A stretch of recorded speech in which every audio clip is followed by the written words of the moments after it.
Hi everyone, this is Sharan here. Welcome to my channel. Today in this video, we are going to see about support vector machine algorithm. For a lot of people who are just starting with your data science journey, the term support vector machine can be very intimidating. It sounds very complex. In this video, I'm going to explain you the concepts in very simple terms. The various topics that we are going to cover today is like what is a support vector machine, an introduction to it, what type of problems can be solved using the support vector machine, what are all the key terminologies that is used in building and support vector machine algorithm, such as what is an support vector, what is an margin, what is an hyperplane, and how this hyperplane is being generated, what is the mathematical equation behind this hyperplane, and how different the hyperplanes can look depending upon the data points. And what is the linear separable and linear non-separable cases. So these two are the distinctive cases which needs a different approach while using the SVM algorithm. So in case of linear non-separable, which needs a special treatment, what are all the different options that is available for us to use in order to solve those kinds of problems? And finally, we will be also seeing the various scenarios where an SVM algorithm can be used and cannot be used. What are all the different scenarios which makes SVM the best candidate, and what are all the other scenarios which makes SVM not so suitable for those problems?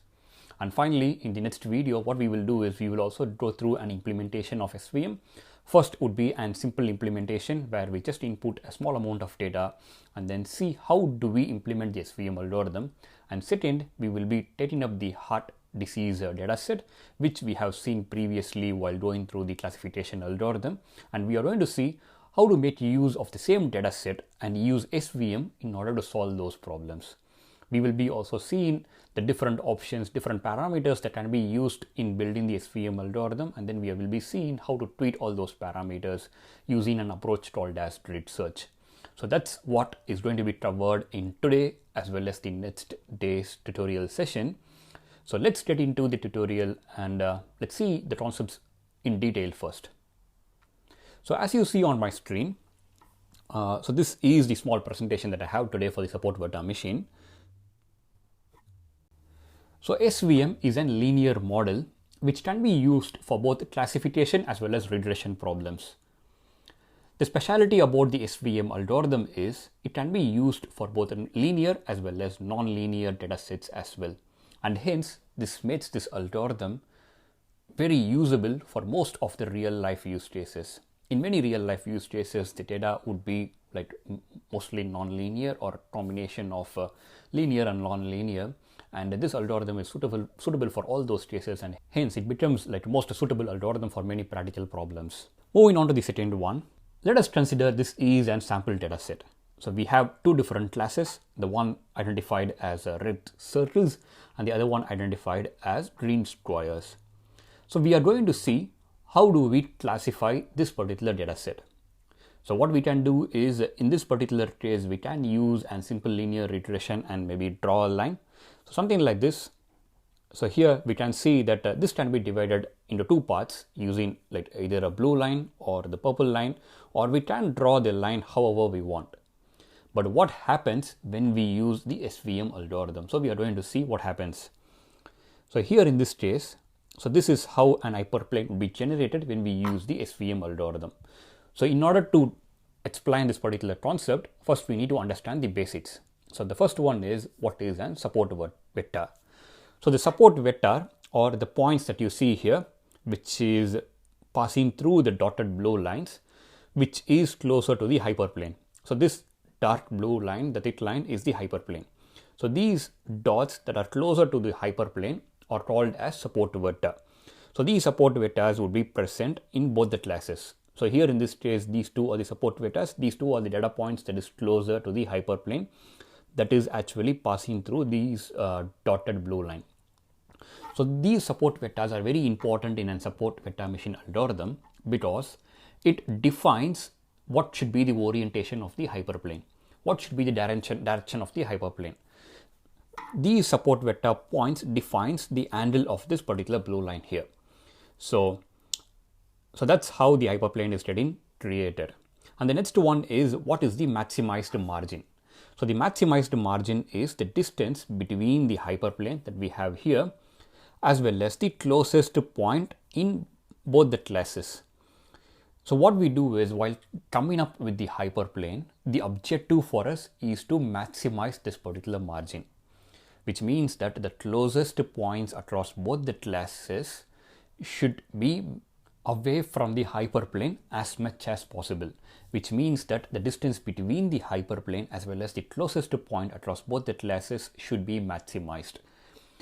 What we call this as the distance between the hyperplane and the closest data points is called as margin, and we need to maximize this particular margin while coming up with the hyperplane.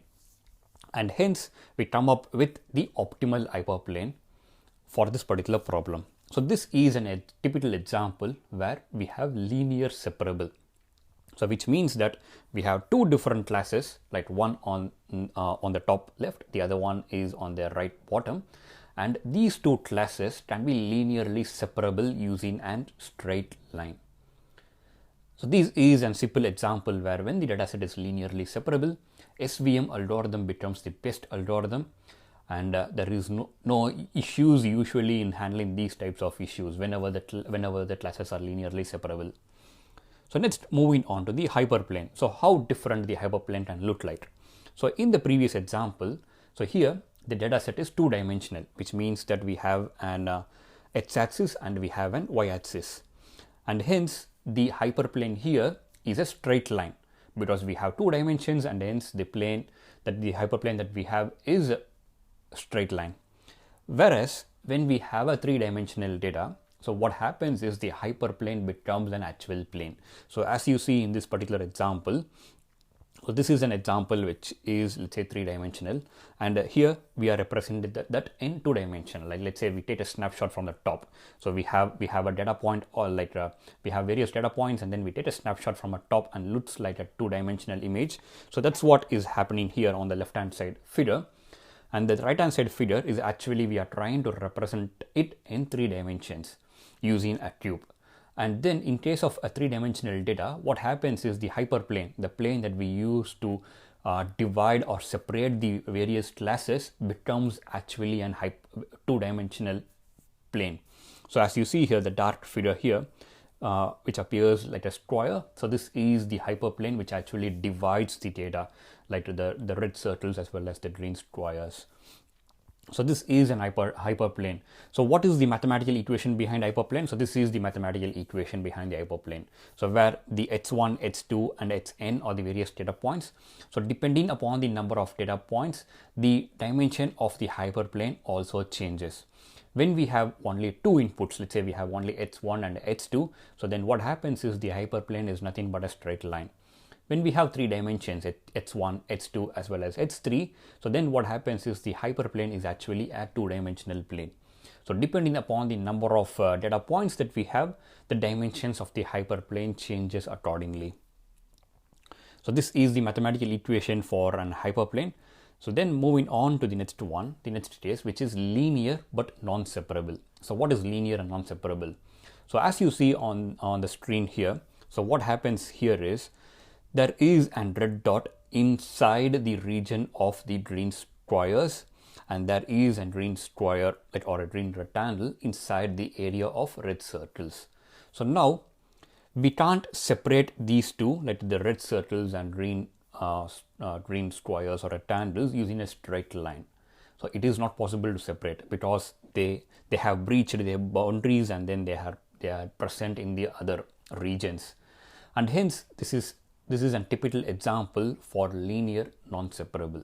So these cases where it is linear and non-separable, it requires a special treatment. So we are going to see what are all the various options that is available in an SVM algorithm that actually helps us in solving these types of issues. So the first one is soft margin.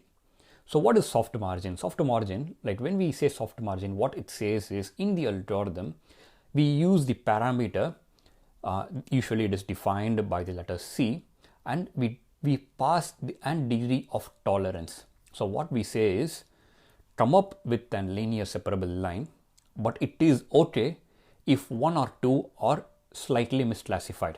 So let's take this particular example here, where there is just one data point in each of these classes which has breached its boundary and present in the other region. So what we say is, using soft margin, we say maybe it is okay to have two data points that is misclassified. So then what we do is we can still come up with a linear separable line here, which would pass across here, somewhere here, and then it would divide those two different data points or two different classes. And because we are using soft margin, what the algorithm would do is the algorithm would say it is fine to misclassify one or two data points, and hence it will ignore the green rectangle here as well as the red circle here, and it will still classify both of them. It will draw a hyperplane here, and then it will classify this area as one group and this area as another group. So that is one option. So we use soft margin and then we pass and tolerance. But what happens when we have something like this? So we have a lot of red circles like here in between, and then as we move outer, we have a lot of green rectangles. So here it is not possible to linearly separate those two regions. So we need to come up with something like a circle in order to differentiate it. So how do we solve these cases? So in these cases, what we try to do is we try to use a technique called as kernel trick. So what is kernel trick? In using kernel trick, we create a new feature. So we create a new feature using the existing features and try to come up with a linear hyperplane which can divide the classes. For example, let's take this particular example that you see on my screen here. So what we can do is, here in this case, what we can do is we can create a new feature which can be called as distance from the center. So the center is the point where both these axes are crossing. So this is the center. So we create a new feature, and then we are going to measure the distance of each of these data points from the center. So then what happens is all the red dots that we see would be shorter because they appear to be closer to the center, whereas all the green rectangles are away from the center. And hence, if we try to plot it, let's say vertically using an z-axis, in the bottom we would have all the red circles, and in the top we would have all the green rectangles, because the green rectangles are further away from the center. And what we can do is we can now use an hyperplane to divide all the green rectangles as well as the red dots. So the green rectangles on the top, red dots in the bottom, and we use an hyperplane to divide both of them.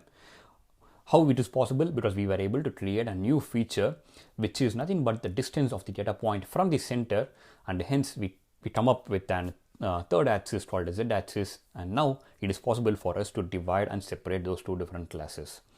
So that is called as an kernel trick. So what we try to use is we try to come up with the transformation that actually helps to transform the data, and we can use the gamma parameter which actually defines how important the new feature that we have created in order to separate the different classes, in order to classify the different classes.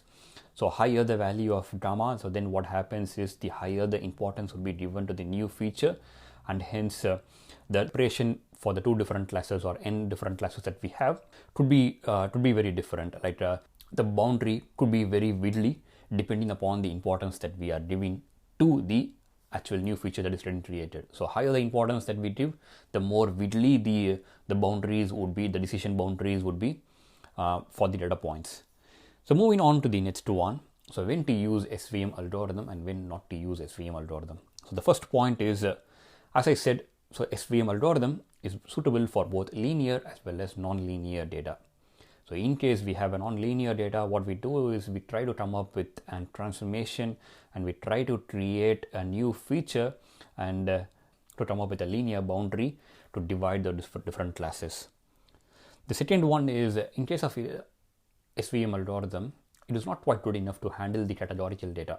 So if your data set is having a large number of categorical data, so then I would say it is not recommended to go with SVM algorithm, because the categorical data needs a special treatment. We need to understand if those categories have any relation to each other or not. If they have any relationship between those different categories, they needs to be handled separately. If those categories are very distinctive and not totally unrelated to each of the other categories, so then they can be treated separately.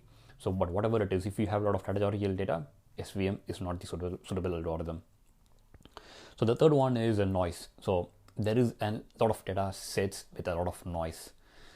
So when I say noise, like it could be a lot of missing data or maybe dummy data, so which is actually not helping us in making the prediction, which is actually like pulling down the accuracy of the model. So when we have a data set with a large number of noise data, so then I would say SVM is not again a suitable algorithm.